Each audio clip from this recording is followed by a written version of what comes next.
Welcome to season 3 of the Fresh and Fired Up podcast. I'm your host, Dr. Emily Marshall, here with my co-host, Haley Pindle. I can tell she's pumped to be here with us today, and I'm glad she's here. I think we'll find out, depending on how she does. Just kidding. Phenomenal. Inspiring each other to excellence in health, fitness, and business. Let's get fired up. Let's get fired up. Yay-ho. Oh, yeah. Speaking of the opposite of excellence, just to make you feel really bad if you're a quitter. No, I'm just kidding. Unless you're quitting smoking. That's good. No, we're actually going to encourage you, not shame you. That's the point. But yeah, you can quit smoking. That's good. Quitter's Day for smokers. Yeah. But what is Quitter's Day? Quitter's Day is when everyone quits on their New Year's resolutions. And apparently, we looked this up. It's the second Friday of January. So tomorrow, I believe. Yeah, well, this is what's weird because technically the second Friday of January 2025 would have been the 10th, but Google said it was the 17th. Oh, okay. Well, regardless, it's mid-January. So January 17th. How's everyone doing with their New Year's resolutions? Yeah. I am very pleased to announce, and you will be very proud of me, Emily. I'm still working on my handstands. Yes. I'm super proud of you. Good job. Yeah. I'm working them into my training. I love that. I'm still working on my handstands too. Lifetime venture over here. Perfect. How are your New Year's goals going? You still doing them? Yeah. Yeah. It's good. I feel like it's one of those things like, I feel like I'm at a point where a lot of my things are like tweaks and adaptations of some of the habits I'm already doing and how we talk a lot about turning the dial like 1 degree at a time. Mm-hmm. I find I'm at a point where a lot of the health behaviors I've been doing long enough that I'm like, oh, how can we tweak this? Or how can we do a little shift and continue on the path rather than some sort of drastic change? I think if you look back at 2024 and you don't like your results, it's going to require bigger change to get the results you want in 2025. I'm not saying this in a complacent standpoint, but in like I'm happy with 2024, but I feel like there's just still room for more growth. So it's like keeping going rather than, I need a 180. Yeah, I feel that so much. Like some of the stuff that I wrote on my vision board are still on my vision board from like last year to this year. And one, I love to dream big. So that's another reason why it's still on there. But I don't want to like think about it like I failed. It's more of like I turn the dial a little bit more. And so I've progressed towards the end goal, not necessarily at the end goal yet, but We're working on it. And you nailed it on the nose. Like if nothing is working, like if it's not working, a lot of people love to think that they're the exception, but you're not. You're literally not the exception. Everything will work for you if you do the proper things. It's just knowing the proper things and then the execution. That's the big thing. Yeah. And where you put your focus. Where you put your focus will increase and grow. And you have to look at what season of life are you in? Is your focus needing to be divided across multiple things? So for example, I could say, if my goal is like, I want to increase my social media following, or I want to increase my email list. Well, that's great. That's a good goal, depending on where you're at in your business. If I look at mine, I'm like, yeah, it's pretty slow growth in my personal like media. That being said, it is very much not my only focus, right? So there's an aspect I'm like, am I okay with that? It's not an excuse. It's like I'm at a point in my life where my kids are little and they need a certain level of focus in order to get them to their next level in their life. And it's like, I am intentionally choosing that as a focus. So yes, does that mean my business is going to like grow at a slower rate while my kids are little? Most likely. That is what I am choosing. So you have to ask yourself, where are you choosing to put your focus? Exactly. Does that make sense? Oh, for sure. It reminds me of this quote. I heard it. It's like, you can have anything, but you can't have everything all at once. Yeah. And then being okay with it, right? Because I have had windows of time where, how we've talked about the all or nothing principle. And I think if you get trapped in, well, could I look more chiseled? Could my body look more chiseled right now? Yeah, totally. I'm on the thicker side, but I sleep well, I feel healthy, I have energy to play with my kids. I get up in the morning and I go to the gym without feeling like a sack of poop. Right? So like to me those are all wins versus like, hey, I might hit a season of my life where all my kids are in school and my businesses are a bit more established where I'm like, all right, I'm going to go for more chiseled. Like, but that's not my goal right now, right? So you can't look at someone who's more chiseled if that is not your focus right now. Same thing for media, same thing for business growth, same thing for family life. Exactly. You only have so much energy in the day, and you nailed it too. It's like you just have to be okay and accept that. Right? Yeah. I think that's where people get stuck, where they think they need to have everything all the time, and if they don't have everything, they're not good enough, which just be okay with you not having as exponential growth as you expect yourself to, because like you said, you delegate your energy based on your priorities, and your priorities shift throughout your life. Like, for example, my dad is retired and he's getting into the best shape he's ever been in. He's ran like 10, like 15K every day, works out, but he has nothing else to do. Is he listening to this? He's going to be like, excuse me. So it's just like he has all this time on his hands. Whereas, like, if you're a mom, you have two businesses like yourself, like, you have so much less time to delegate and mental capacity, right? To like dedicate towards Yeah, getting your like do business. you want to be present and you get to decide moment by moment. Like there's days when I get up and my kids are happily playing with each other. Things are rolling pretty smoothly in our household and it's like, "Hey, I have more time that day to pop up an extra story." If I have kids melting down and overtired or searching for some clothing item in their closet, I am helping them do that. I am not like, oh, guys, I got to make sure you see what's happening in my life on my story. You know what I mean? Like, Yeah. there's, there's kind of, you have to decide in the moment and be like, it's okay. So, for example, I had the other day where I put up a story about us hitting over 10,000, we're at 10,050 downloads for this podcast. Yay. And, you know, our YouTube channel was started later and, you know, we definitely put less effort into it because we each have our other media and our other business stuff. So that's not an excuse. It's just this is where we're at with it. And so I had someone message me on my stories and be like, "Hey, have you been like making your YouTube clips? Sorry, what am I trying to say? Your podcast, have you been clipping them shorter and putting short clips on YouTube because that's really helpful for growth on YouTube?" And my response was just like, "No, I know that. Like if we really want it to grow, this is something we should do." But then Yeah. it's asking yourself, is this something that either of us want to do at this moment in time? And then in the conversation, it was like, well, you know, you can hire that out. Again, we're not running ads on this show. We're not making money essentially, right, off this show. So Yeah. do we want to invest more time into that? And I find it's like, well, that's not the only reason for it. Obviously, we're here to encourage you, to help you on your health and fitness journey. We do it because we're passionate about it. And then how much time do we have for it? And that's currently what we're allotting. Exactly. Exactly. And this year I definitely do want to like spin the dial a little bit more on our YouTube, I do so we too. can get a little bit more traction. Like, I do want to spend a little bit more time doing that. And it's just a matter of like dedicating the time. Like, Yeah. this is new, and anything that's new is hard. So don't expect yourself to be like so good at it. Yeah. You just have to like, we just have to start doing it, and then we'll obviously get It'll more grow. traction. Yeah. No, Yeah. I agree. And I think that that's the same thing of like, there's the things you need to do, and there's the things that you should stop doing. So it's like, well, Yep. what not to do? So we were just bringing up the example of media because honestly, there's a lot of people who are like super into media, which is a whole other interesting topic.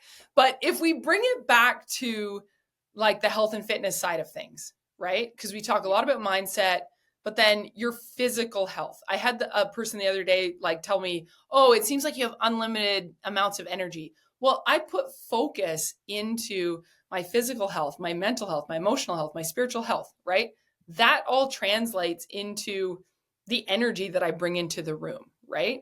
Yeah. And so I feel like that is intentional and it's something I focus on. But in order to do that, you have to stop doing other things. So if you want to build muscle, let's bring that up. We love building muscle. It's like, well, there are things that you should not do if you want to build muscle. So this is like okay, Haley, let's use this as the example. What not to do when building muscle. Yeah, I love that example. That transition was absolutely phenomenal. Thank you. I see you. I see you, Emily. So the biggest thing that I see through and through all the way is under eating. Women love to undereat, and just from a scientific standpoint, to put on mass and put on muscle mass, it is physically impossible to put on muscle if you are in a caloric deficit. And on top of that, not eating enough protein, because protein is the building blocks of every single tissue in your body. So if you're under eating, you're likely under eating your protein intake. And so all the efforts that you're putting in the gym, and like say you are strength training, say you are doing progressive overload, like we've all ranted and raved about before, to put on muscle mass, that will still not make any difference if you're not fueling your body. So eat food.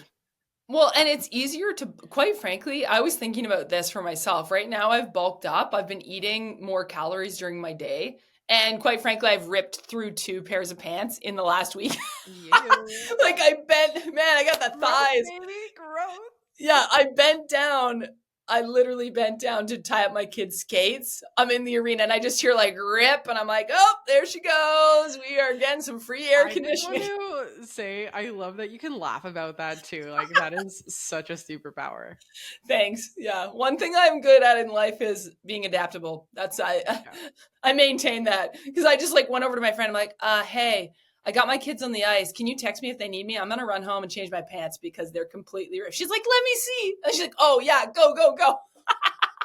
Like, of course you had to see. But anyways, we moms got each other. Sports moms got each other's back. Yeah, you got to stick together. You got to stick together. But no, the point that I was getting at with that. Okay. There are also natural cycles throughout the year. So if you look back for thousands of years of human history, typically, especially if you live in a more northern environment, that you will tend to put on more weight, like more fat and more bulk on your body in the winter. Your body's going into hibernation mode. If you don't have any extra stores on your body and you live in a super cold environment and all of a sudden you don't have heat or you're low on food, in order to actually survive, you need that. Right? So a good time for bulking phase is in the winter. So I look at this like it's easier to build bulk and then cut as you come into spring and summer.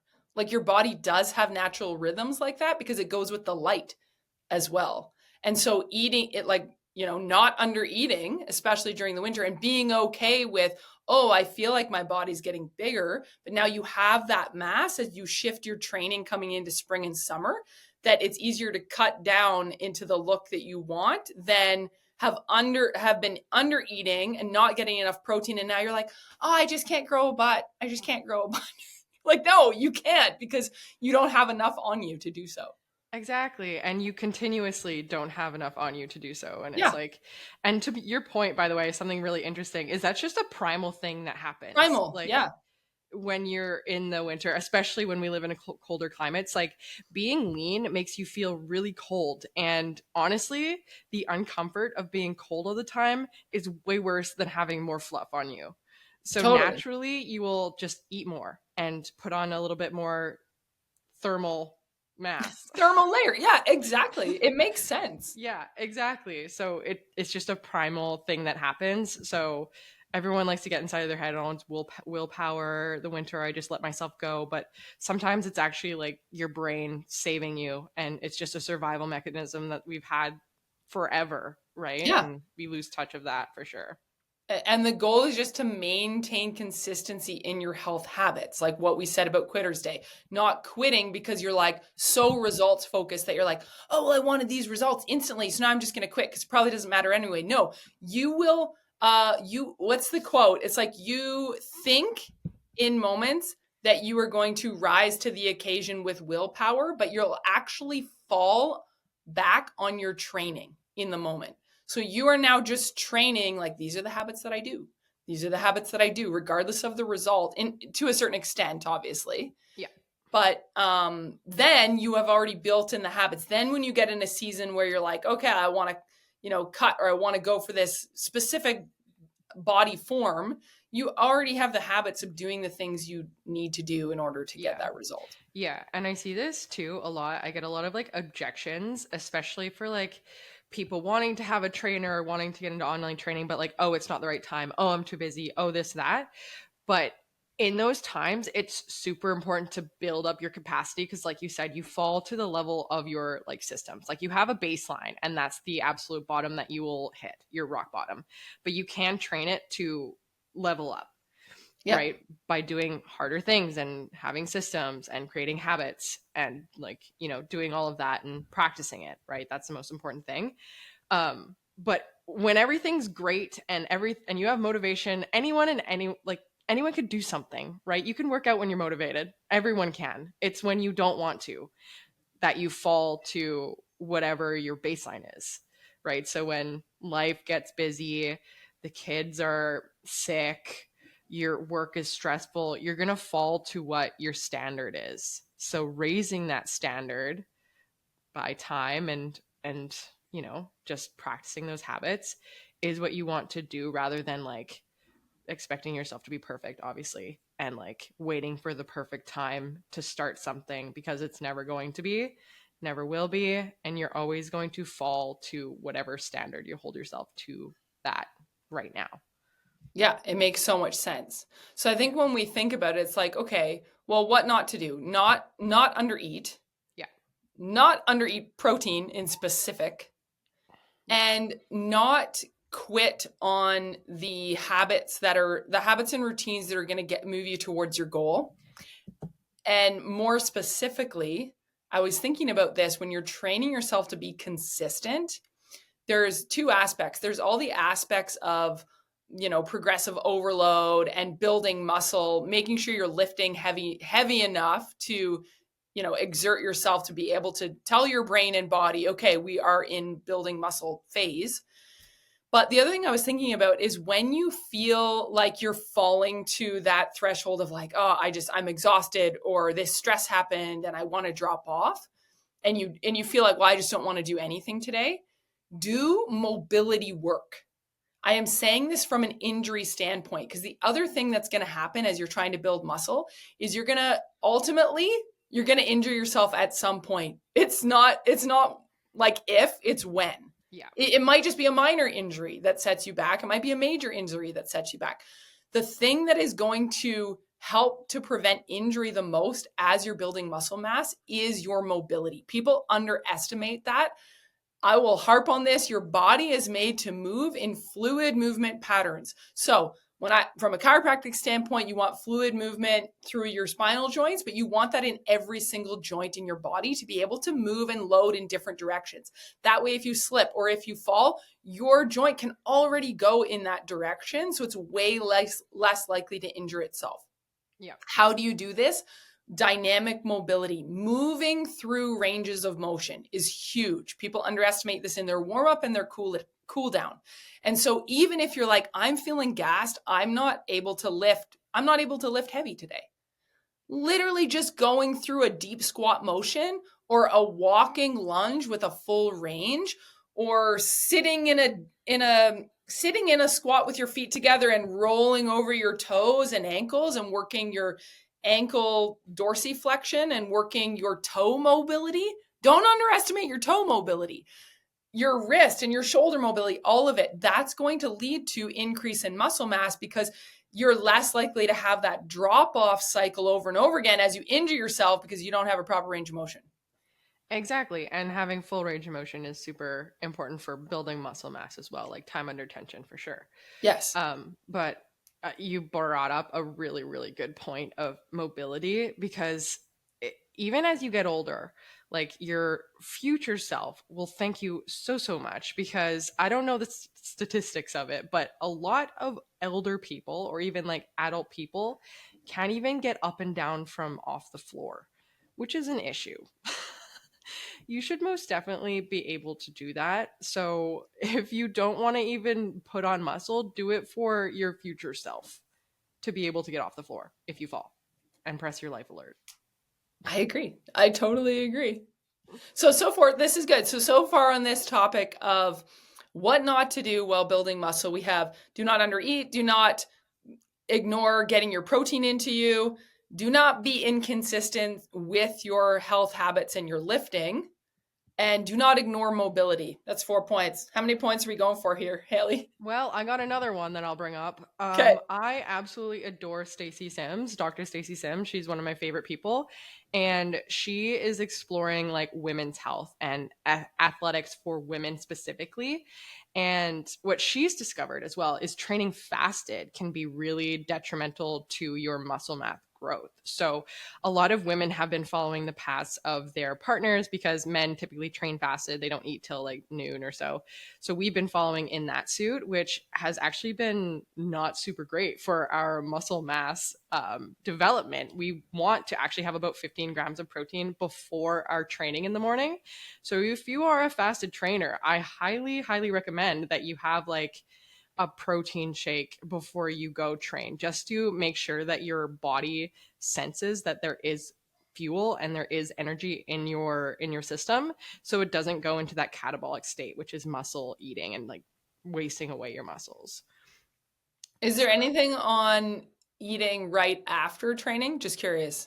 Yeah, there is. So about honestly, I'm a little skeptical because if you have fuel in your system, I don't think you're going to go into a catabolic state. Like for high level athletes, yes, for optimal and like optimization, having it like half an hour to 45 minutes after like 15, 20 grams of protein and like 30 grams of carbs after your training is optimal for fueling your muscles. However, if you're just a lifestyle person, like it's not a super big deal if you like can't do it. Yeah. Like I think people get a little bit inside of their heads of like they have to be perfect. And if you're not a super high level athlete, like if you just have either something before, you're fine. Like you don't have to rush to or like pack your protein shake. If you want to be like that, that's totally cool and probably optimal, but you don't have to go to that extent. If Yeah. I if think you get there's what I'm putting down. totally, because there's the aspect of going through these steps in order to help you achieve the goals that you've set out for yourself. Mm-hmm. At the same time, what we don't want to create in your mind is this like, it must be done this exact way or it's not worth doing. I can't believe how many people overthink little details. So for this is something I think this is also an energy saver. This is something that I don't do. Like I feel like there's an aspect of like it's important to pay attention to details if you're going for a certain aesthetic or a certain Mm-hmm. sport. But if you're just creating these health habits to maintain a healthy lifestyle, like you said, Haley, overthinking can be your worst enemy. That's one thing not to do is overthink the process. Yeah, it's like the Maslow's hierarchy of needs. Like again, you have to determine how much energy you can, you know, give to your fitness journey, and as in like Maslow's hierarchy of needs, it would be strength training, progressive overload, eating enough protein. If you can nail those four down, you will see results through and That's the through. biggest thing. You Yeah. will. And then you can go up the ladder the more your threshold kind of goes up. So, like for me, I've been training for 10 years. I do like to pay attention to these things because it's just fun for me. And I've Yeah. built up my threshold for training. So, like, training is second nature to me. So now I can focus on the details. But if you're not at that level, then just focus on the baseline that's going to get you the results that you want. And that's totally fine.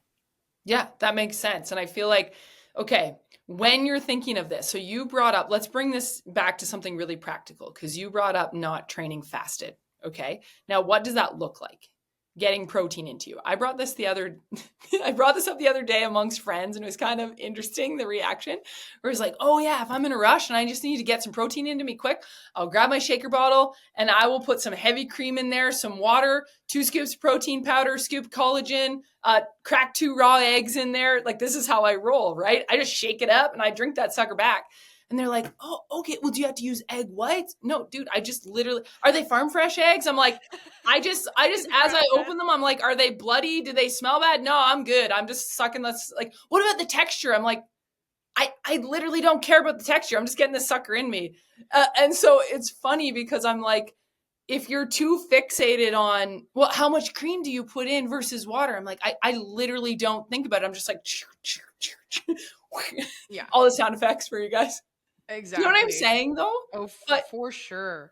And it's like, there's so much information that people think that they're doing everything wrong because there's way too much stuff. But like, even clients come to me with like a goal of fat loss, and like for macros, like I do get my clients to track macros for some bit of time, and they get really inside of their head, like, oh, my fat's over by like 2 grams. Oh no, my carbs are over by like 20 grams. Oh no. And it's like, it literally, I don't even care. And it's funny because they think that I care. Like, God bless them, they were so sweet. But it's like, yes. Well, this is an example of trying to hyper control your environment. yeah, I really it's just think it is when you try to protein hyper. and total calories. That's the only thing that I truly care about if you're trying to like put on muscle mass or lose fat. Because like carbs and fats, everyone's so different too. Like some people gravitate more towards fat and some people gravitate more towards carbs. And it's like, whatever, like whatever floats your boat. Like everyone's different on a cellular level too. So protein and total calories. That's Yeah, what matters. and reading protein, total calories, and reading the signs of your body. I'm Yeah. adding that because I'm like I've brought this up several times, and I've seen it with friends or patients at the chiropractic clinic, where it's like, is your skin breaking out? Not so. Is all your hair falling out? Are you? Do you feel totally gassed? No energy? You're not getting enough sleep at night. Like there's so many components that are like, do you feel good? Like it's not all about feeling, but it's like, do you feel like you can function in your day-to-day life? Because if you can't, then you got to go, well, why is that? Yep. Or if your body is kind of telling you or giving you signs, like you mentioned, hair falling out, your skin is in like brutal shape. Disarray. And like I see a lot of like period loss or menstrual cycle irregularities, and it's just your body conserving energy. So, like we said before, like your body is there to just make you survive this Yeah. Are you wild super ride of cold all the life. time? You brought that up. Are you super cold all the time?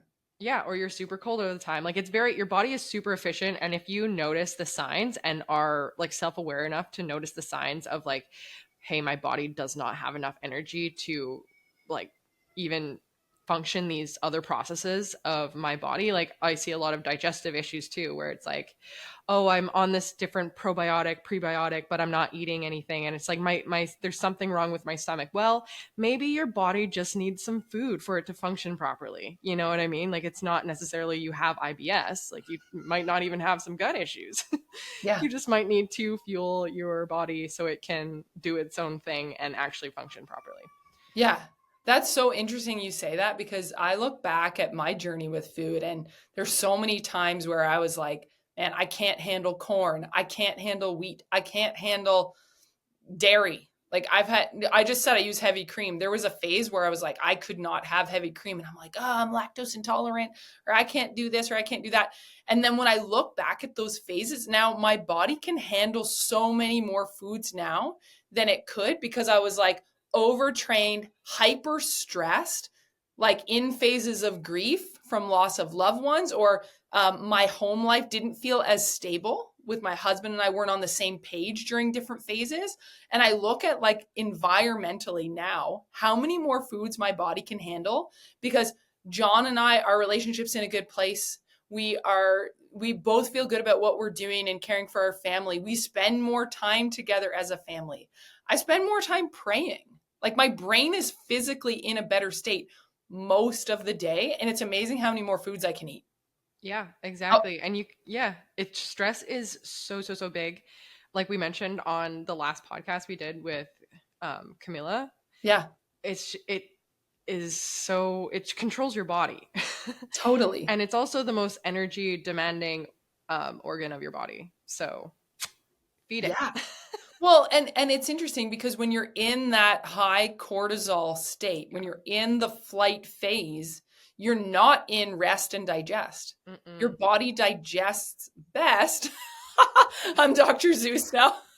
When when you are in a mentally calm state. Yes, exactly. And then you can also like build up your tolerance towards these foods too. Like and it's very interesting to your gut health. I could do a whole other podcast on it, but a lot of it is dictated like one, when you're in the womb, how you're delivered as a baby, what you're fed as a baby. So a lot of your microbiome is developed during like childhood and when you're a baby. So it's super interesting.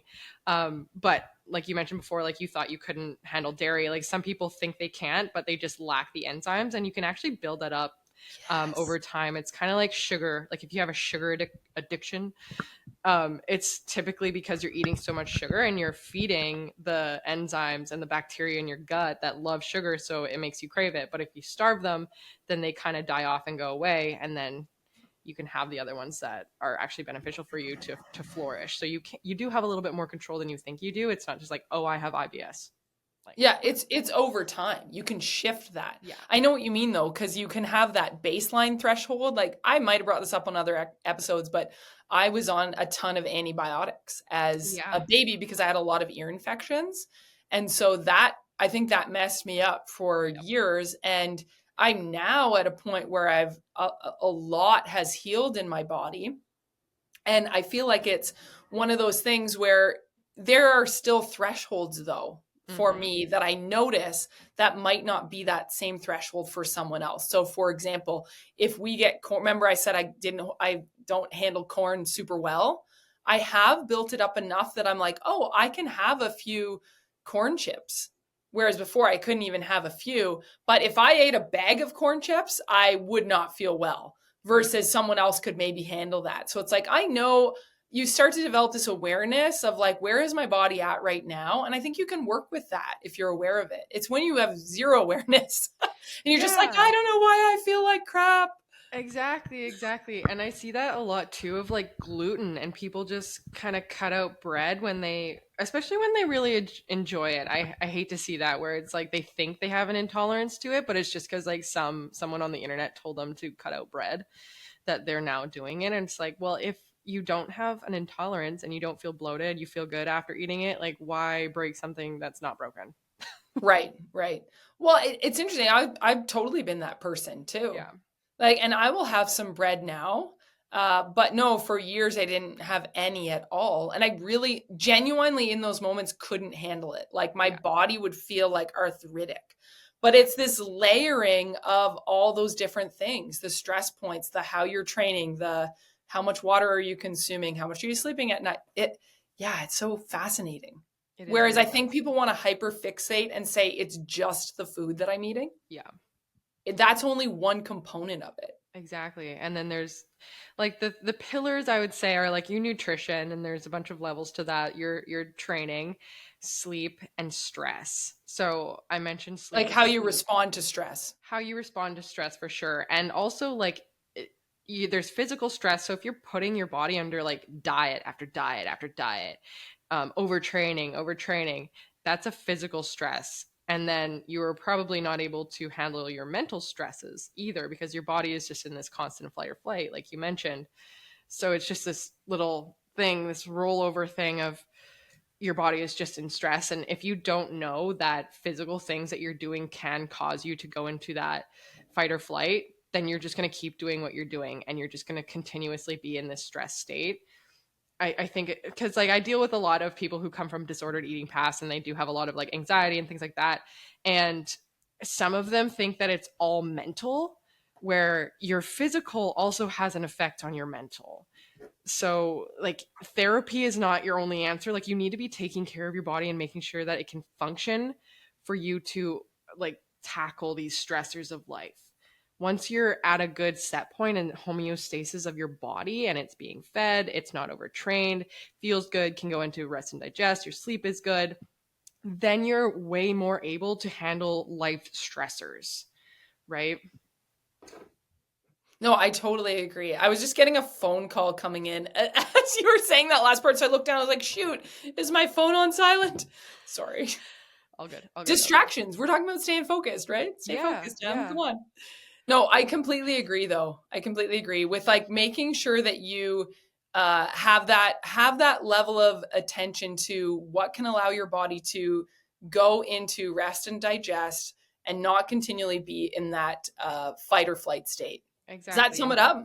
Yeah, for sure. And being in that rest and digest state, like when you are training, going back to the muscle mass and how to grow it and like what not to do, don't sleep for 5 hours or think that's okay. Because it's not. You need to be able to do the yin and yang. So you're stressing your body out. It's an acute stress when you're training, and that's a really good thing actually. But you have to be able to have the counterpart of going into your rest and digest where your muscles actually build. So they're tearing when you're training, and then when you're sleeping, getting into deep sleep and just having a calmer counterpart, then it can actually build. So you can't be overtraining either if you want to build muscle, because it has to have time in that rest and digest to build and get bigger. So that's another part of it, which is sleep is a huge part of muscle building. If you decided that this 2025 you wanted to get up earlier to train in the morning, you have to go to bed earlier. And I sound like a mother. You have to. You don't have a choice. If you want the energy, you have to go to bed earlier. And you have to start getting for bed ready. You have to start getting ready for bed earlier than you think. My husband's like a king at this. I have learned this from him where I'm like, well, yeah, but we want to have everyone in bed and asleep by 9 or 9:30. That process starts at like 7:45 for a family of 6. Exactly. If you start at 9, it's not going to happen. You're not going to have everyone ready and in bed by like 9:10. Not at all. And a lot of people think, oh, I'm going to get 8 hours sleep. So they go into their bed at 10 and they expect themselves to wake up at like 5, where it's like you have to allot an extra hour in bed to account for the time that it's going to take for you to get to sleep. Like you don't just hit the pillow and go to bed. Like it doesn't happen like that. Like, especially if you're scrolling for like 30 minutes with no blue light blockers. I hope this ban on TikTok will help that. What is that? I don't even know. Oh, okay. So they're going to apparently ban TikTok in the US. So we're Canadian. We don't really care. But I'm just curious where all these US people are going to go, because I'm coming with you. We're coming with you. We're coming for you. Yeah, but scrolling, it's just, first of all, the blue light in your eyes is going to reduce the melatonin that your body's trying to produce, and then make it harder for you to get to sleep and stay asleep. And then your morning workout is going to be pushed another day. Go quitters. So true. It's so true. Okay, quick recap, and then we're wrapping this sucker up. Okay, so here's what we had for what not to do. I got to read them because this is too much to remember. Just wait, I wrote it down. So what not to do while trying to build muscle as a woman: undereat, ignore your protein, be inconsistent with your exercise routine, do not ignore mobility, don't train fasted, don't overthink the process. Just start doing it.